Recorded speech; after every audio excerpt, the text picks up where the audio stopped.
La historia de este video no la van a creer, en serio, está bien pero que bien loca. Yo no sé cómo este caso no es más conocido, tú te vas a preguntar lo mismo al final del video. Y esta es la historia de Stacey Castor, y para no hacer spoilers solo te puedo decir dos cosas de ella. La primera es que es una mujer que lamentablemente ha tenido mucha mala suerte con sus matrimonios, y la segunda es que prepara unos cócteles de locos, increíbles, en serio.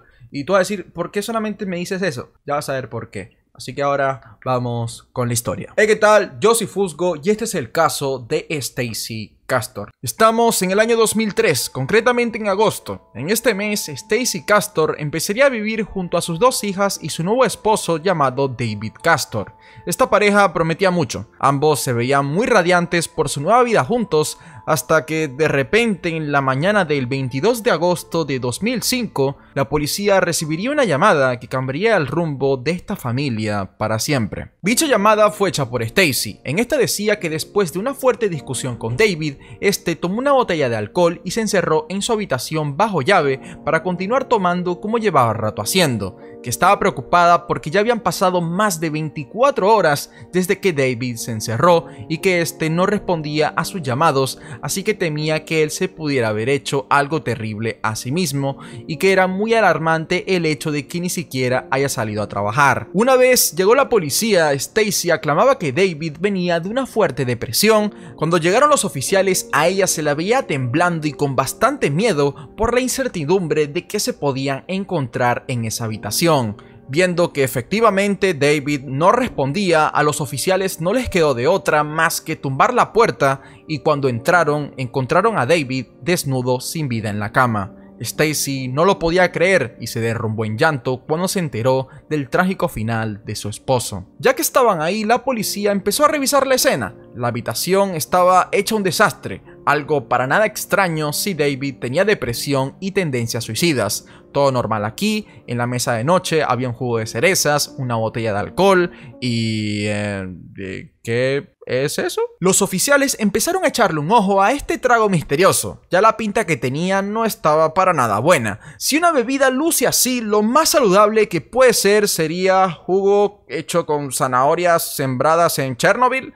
Los oficiales, pese a que tenían mucha experiencia, no tenían la más mínima idea de qué podía hacer eso, hasta que vieron debajo de la cama y encontraron una botella de refrigerante para autos. La botella no tenía la tapa puesta y habían otros muchos mejores lugares en la casa para guardar esa botella. Normalmente cuando un ser querido se quita la vida, la gente siempre dice que no se lo esperaba, porque es normal. Si te lo esperas y quieres a esa persona, harías lo posible para que ésta no se quite la vida. Pero Stacey aclamaba que sí tenía sentido el cómo terminó David, que recientemente había fallecido su padre, que los fines de semana se ponía hasta arriba de alcohol y que recientemente discutían mucho. Pero David Jr., el hijo mayor de David que tuvo con otra mujer, decía que su papá para nada era un hombre que haría eso, que él junto a su padre había pasado momentos más difíciles y que este nunca se había puesto de rodillas. Entonces, ¿podemos decir que David se quitó la vida con el vasito radioactivo? No es la primera vez que alguien se suicida tomando refrigerante, pero con un poco de investigación puedes saber que esta no es una buena forma de irse de este mundo,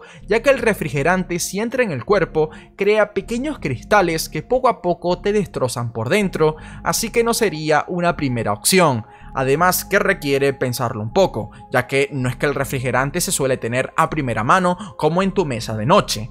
O sí, ya que encontraron la botella debajo de la cama, pero ¿saben qué también había debajo de la cama? Una escopeta. Y para un hombre usar esta arma para este cometido es algo más común, y el veneno es más como un arma que usaría una mujer. ¿Qué, Fusgo? ¿Acaso eres machista? ¿Cómo se te ocurre asumir el género de un arma? Ok, está bien, pero las bebidas que habían ahí tampoco eran muy las de un hombre con pelo en el pecho como David. El apricot brandy con jugo light de cereza es una mezcla femenina, y David era más como un hombre de whisky, ¿sabes? Y lo que a continuación la policía se iba a dar cuenta los dejó a todos sin palabras, Y eso era que en el testamento que había dejado David, este le daba todas sus pertenencias habidas y por haber, como casas rodantes, motocicletas, motos de agua, motos de nieve, sus 2 autos, su casa y su negocio, a Stacy y a sus 2 hijas. Ni un solo centavo iba para el único hijo que tenía su sangre, y este era prácticamente su mejor amigo. Además, resulta que este no era el primer esposo de Stacy, ni tampoco el primero que murió de esta forma. Stacy Castor nació el 24 de julio de 1967 en Clay, Nueva York. Desde muy pequeña era una niña muy curiosa. Siempre preguntaba por cualquier cosa que se le pasaba por la mente, y aparentemente por el querer tener esa ventaja por conocimiento, Stacy empezó a estudiar leyes. A sus 17 años, Stacy conoció a Michael Wallace, y ella dice que 5 minutos después de haberse visto por primera vez, ella ya sabía que se iba a casar con él, y así fue. 3 años después, ambos se casaron y tuvieron a su primera hija llamada Ashley. 3 años después, en 1991, tuvieron a su segunda hija. Esta la llamaron Bree. Y a partir de aquí empezó a pasar algo muy dañino en esta familia, y es que claramente cada uno tenía a su hija favorita. Stacy era muy pegada a Ashley, la mayor, ambas se decían mutuamente que eran mejores amigas y para nadie había duda de ello. Pero Michael no era muy pegado a Ashley, sino que él tenía un apego muy grande por Bree, la menor. Y Stacy era igual de desapegada con Bree que Michael con Ashley. De esta manera, también aparentemente, Stacy y Michael empezaron a desapegarse. También que casi no habían momentos en que todos estuvieran juntos en casa, ya que Stacy trabajaba por las mañanas como despachadora de servicios de emergencias y Michael estaba de 3 a 11 p.m. trabajando como mecánico, así que los dos casi no se veían entre semana, y esto llevó a que Michael empezara a tener amantes. Stacy lo sospechaba, además que cada vez más Michael recaía en el alcohol, así que por eso a finales de 1999, después de haber estado casados por 11 años, Stacy le empezó a decir a sus amigas que estaba contemplando el divorcio, pero todos suponían que ella no lo hizo ahí mismo esas navidades porque quería darle a sus hijas que estaban pequeñas una última navidad con la familia completa, y sí se pudo, todos pasaron esas navidades juntos, pero durante esos días festivos Michael se estaba enfermando de forma intermitente. Su familia raramente lo veía inestable, pero ahí estaba, tosiendo a cada rato,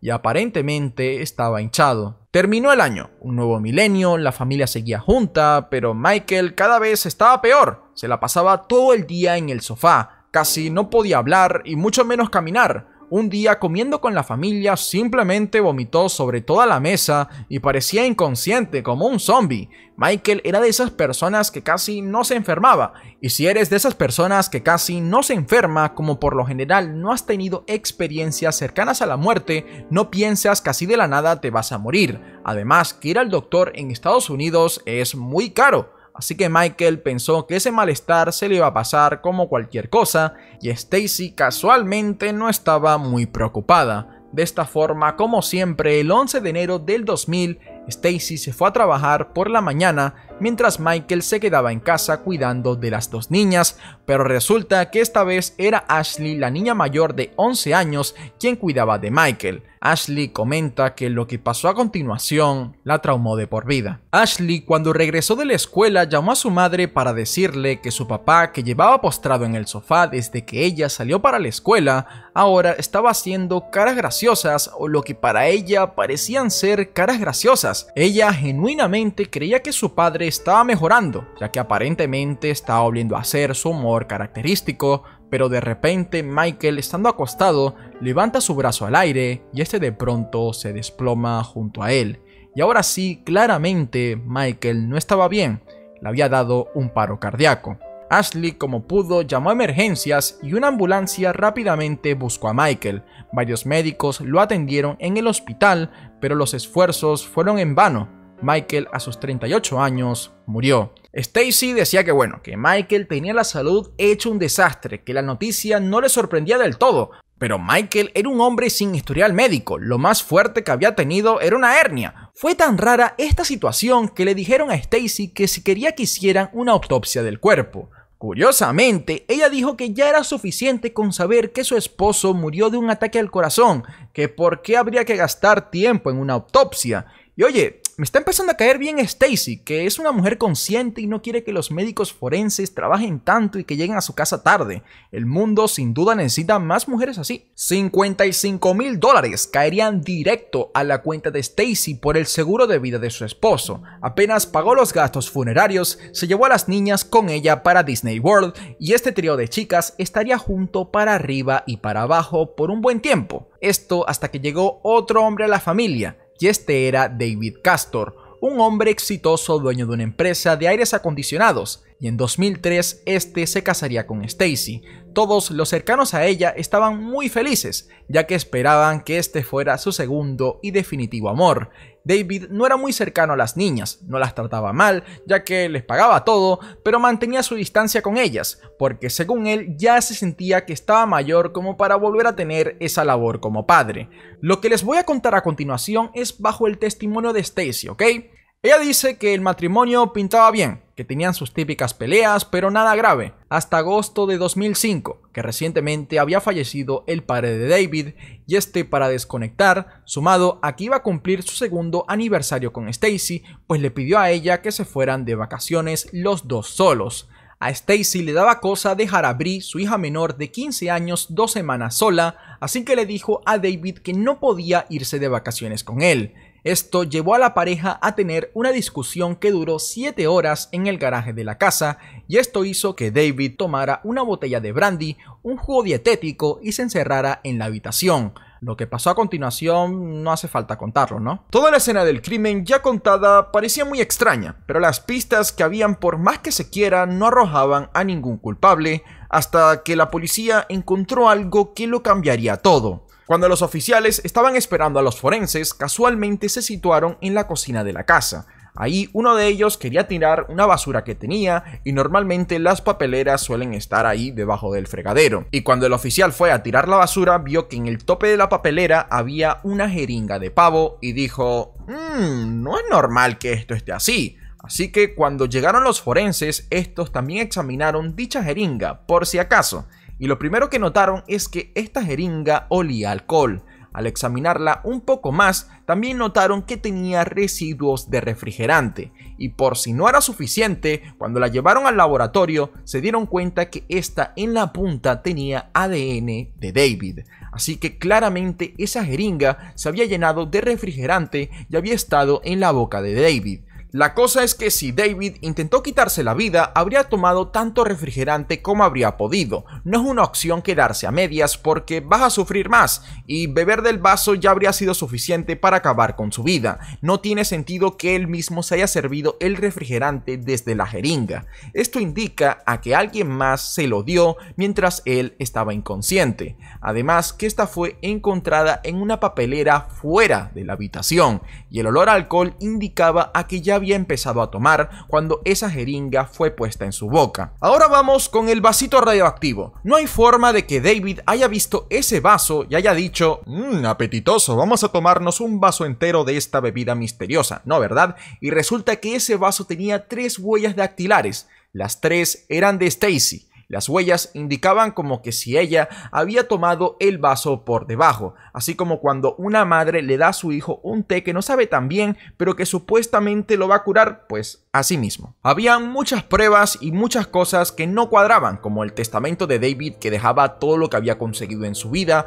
a una mujer que llevaba 3 años conociendo y sin dejarle absolutamente nada a su hijo o a su madre. Aún así, el médico que examinó el cuerpo de David por separado declaró esto como un suicidio y así se quedó. Apenas Stacy obtuvo el dinero de David, lo gastó inmediatamente en remodelaciones para su casa y en comprar cosas caras para ella y sus hijas. Yo sé que al escuchar hasta esta parte de la historia te puedes molestar y decir, oye, ¿por qué la policía no arresta o al menos interroga un poco más a Stacy, no? Pues desde un punto de vista moral hacer esto es difícil y actualmente, y sobre todo en esta situación, pues puede llegar hasta en problemas legales, porque imagínate que pierdes a tu pareja y encima la policía te interroga como si fueras el culpable y no fuiste tú. pues el dolor es el doble. Y mira, en la mayoría de ocasiones esto es lo mejor para quitarse ya de dudas, como por ejemplo en este caso que hice hace unos meses, en el que a este señor lo interrogaron muy fuerte y a él le habían asesinado a su hijo, y él claramente no había sido, pero es mejor pues dejar todo claro y no hacer lo que pasó en este caso. Digamos que sí habían pruebas, pero estas no iban a mandar a nadie a la cárcel, y la policía ni siquiera tenía los datos de Michael a primera mano. De hecho, solo sabían que Stacy había tenido otro esposo, pero ni siquiera sabían que este estaba muerto. Fue como que, oye, vamos a visitar a Michael a ver qué me dice. Y después se dieron cuenta que estaba muerto. Y no solamente se dieron cuenta que estaba muerto, sino que casualmente la tumba de este hombre estaba junto al lado de la de David.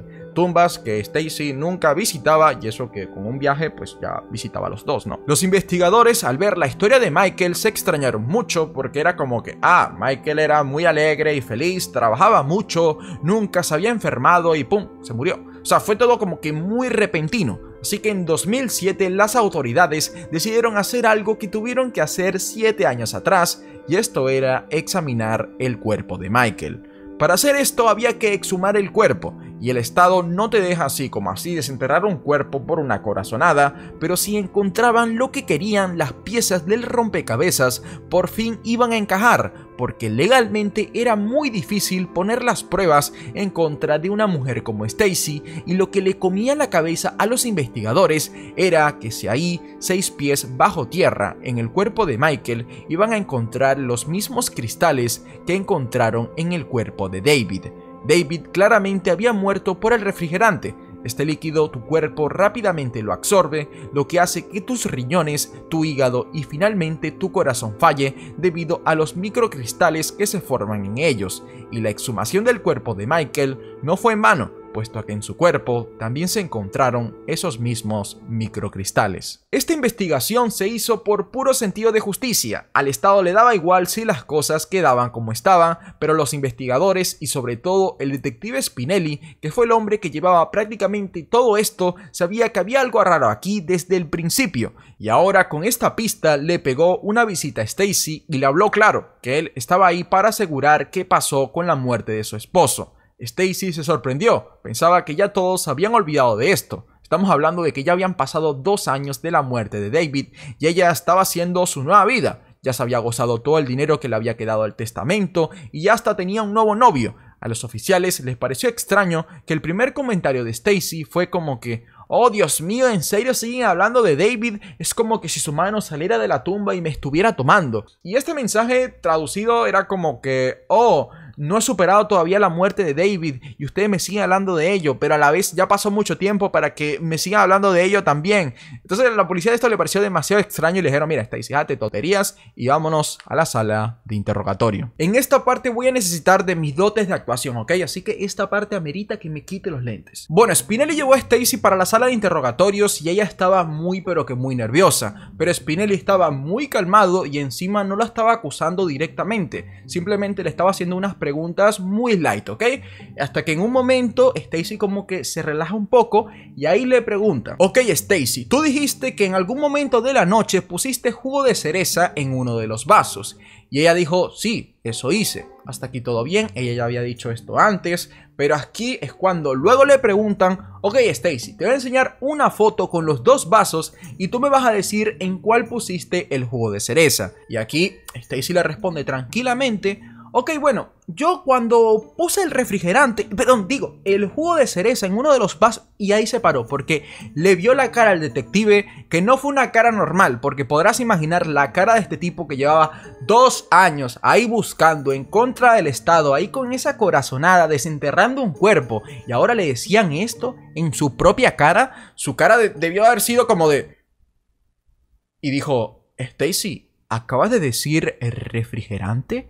Y ahí Stacy dijo como, están tratando de inculparme, yo no sé por qué tuve que venir aquí, se acaba el interrogatorio, no respondo más preguntas. Y aquí ella estaba en todo su derecho a no responder nada, porque ya sabes que no te pueden obligar a hacer un interrogatorio si no tienes ningún tipo de cargos. Y ella no tenía ningún tipo de cargos porque faltaban muchas pruebas para siquiera pues acusarla. Viendo esto, Spinelli pues agarra los documentos del caso y dice, pues mira, ya no tengo más nada que hacer. Agarra los documentos, los acomoda un poco, pero se le resbala una foto, se le sale.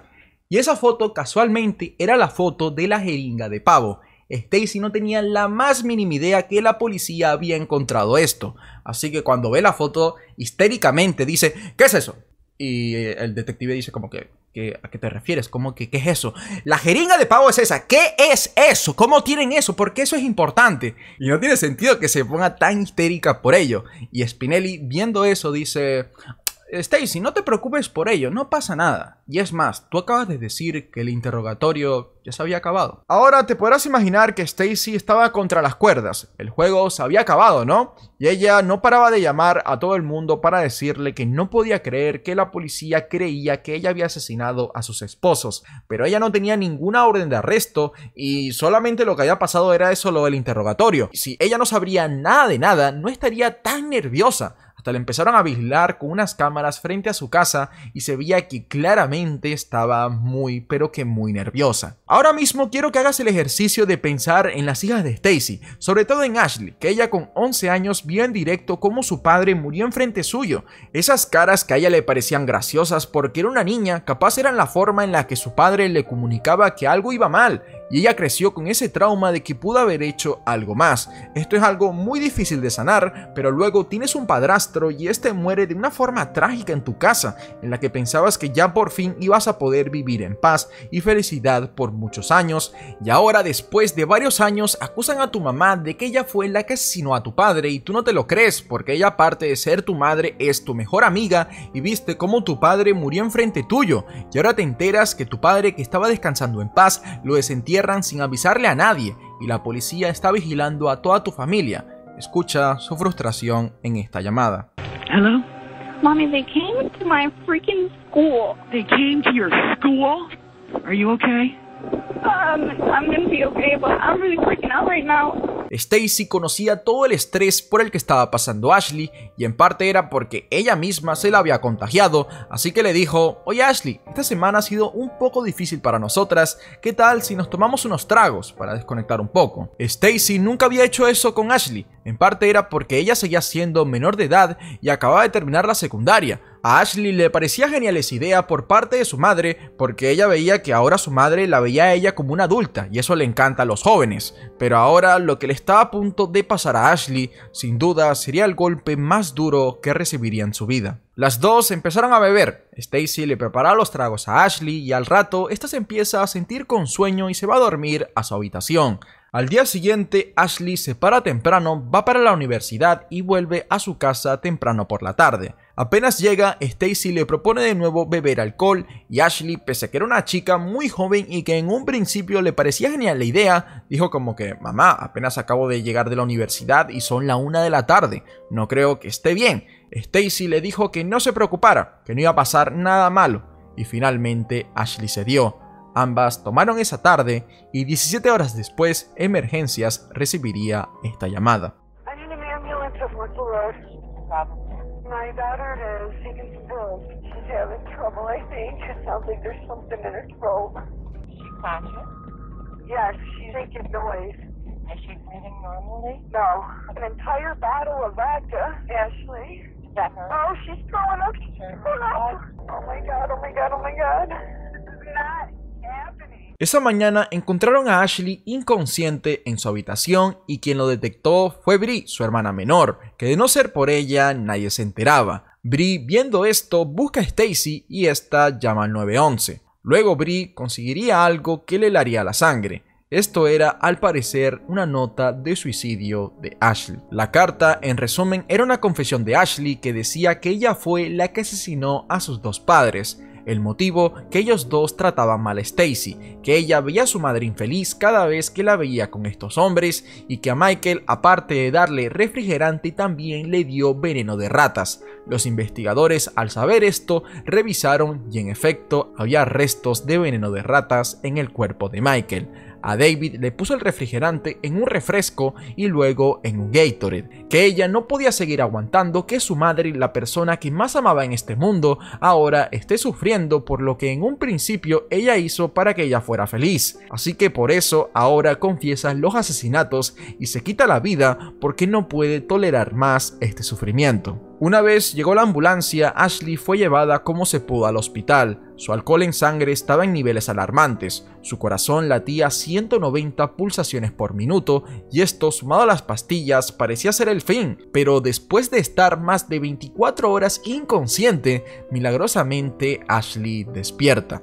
Y ni siquiera estaba medianamente estable cuando ya tenía a toda la policía encima, haciéndole preguntas de qué realmente había pasado. No querían perder el tiempo, no sabían si Ashley se iba a recuperar del todo y no querían que las respuestas se quedaran 6 pies bajo tierra como con los dos esposos de Stacy. Ashley lo último que recordaba era a su mamá dándole un trago y ahora se despertaba atada a la cama de un hospital rodeada de policías y ni siquiera había recuperado la conciencia cuando ya le estaban preguntando que cuántas pastillas había tomado o qué significaba la nota esa que había dejado, y Ashley no tenía la más mínima idea de lo que le estaban hablando.